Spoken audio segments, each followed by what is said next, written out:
Students good morning. जैसा कि आप देख रहे हैं, आज आपका टॉपिक है अर्धसूत्री विभाजन। इसको बोलते हैं इंग्लिश में मियोसिस डिवाइजन। क्या बोलेंगे? Meiosis division. अब जो मियोसिस जो होता है वो दो होते हैं, एक तो मियोसिस फर्स्ट होता है और मियोसिस सेकंड भी होता है।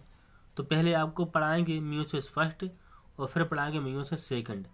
अब इसके पहले आपने पढ़ा था समसूत्री विभाजन, ठीक है। तो आज आप पढ़ोगे अर्धसूत्री विभाजन। तो समसूत्री विभाजन में क्या हो रहा था कि एक सेल से दो सेल के निर्माण हो रहे थे, एक कोशिका से दो कोशिका बन रही थी। लेकिन मियोसिस में क्या होगा, एक कोशिका से कितनी कोशिका बनेगी, यानी कि चार कोशिका बनेगी, 1 2 3 4। ये मदर सेल है, ये डॉटर सेल है। तो इनके जो क्रोमोसोम इनके बराबर होते हैं या इनके क्रोमोसोम इनके हाफ होते हैं। तो इस प्रकार से आप देख रहे हैं कि मियोसिस डिवाइजन में, अर्धसूत्री विभाजन में, एक कोशिका से चार कोशिका बनती हैं, एक मदर सेल से चार पुत्री कोशिकाओं का निर्माण होता है। आगे देखिए, लैंगिक प्रजनन द्वारा संतति के निर्माण में दो युग्मकों का संयोजन होता है। जब सेक्स क्रिया होती है तो लैंगिक प्रजनन में क्या होता है, होगा संतति के निर्माण। जब पुत्री या पुत्र जो संतति होते हैं, ऑफस्प्रिंग के निर्माण में युग्मकों का संयोजन होता है। मान लीजिए ये आपका मेल का स्पर्म होगा, ये आपका ये अंडा होगा, एग होगा, ठीक है। ये क्या होगा, ये एग होगा। तो दोनों जब मिलेंगे तो सेक्स क्रिया होगी, तो जाइगोट बनेगा, यहाँ से बच्चा बनेगा।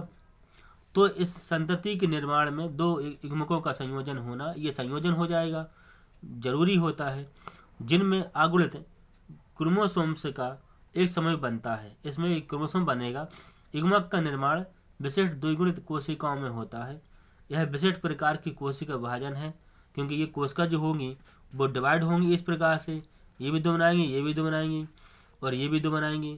मतलब प्रत्येक कोशिका दो दो बनाती हैं।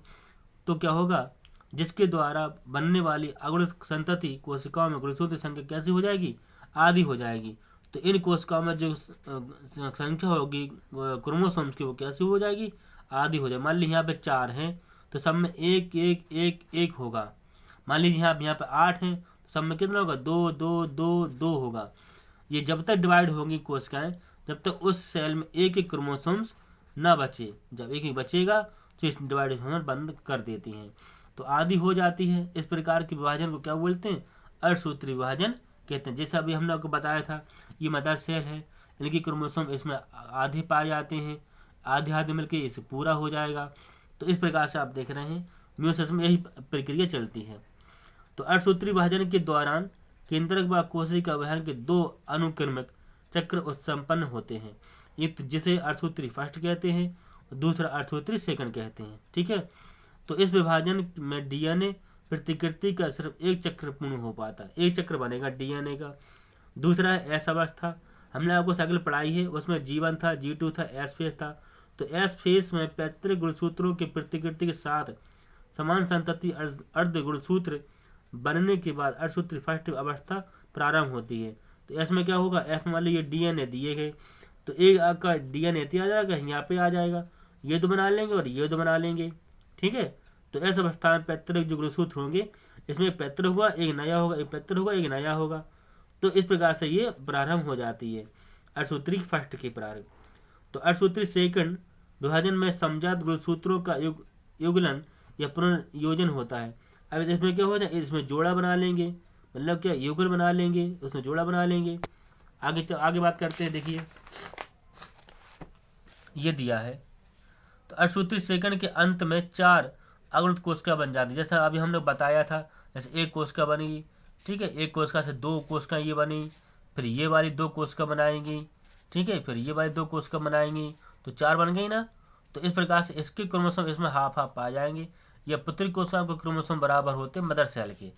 तो इस प्रकार से आप देख रहे हैं अर्धसूत्री विभाजन को निम्न अवस्था में बांटा गया। अर्धसूत्री फर्स्ट होता, मेटाफेज, एनाफेज, टेलोफेज। उसके बाद फिर अर्धसूत्री सेकंड, पूर्व प्रोफेज, मेटाफेज, एनाफेज, सेकंड। यानी कि इस प्रकार से जी कितने हो जाएंगे, सेकंड हो जाएंगे, जी कैसे हो जाएंगे, फर्स्ट हो जाएंगे। तो प्रोफेज, मेटाफेज, एनाफेज और telophase. Prophase second, metaphase second, anaphase second और टेलोफेज सेकंड। तो अब बात करते हैं, पहली आपकी जो प्रोसेस है वो क्या है, अष्टसूत्री विभाजन। इसके बारे में हम आपको कल पढ़ाएंगे। आज इतना ही काफ़ी है। Thank you.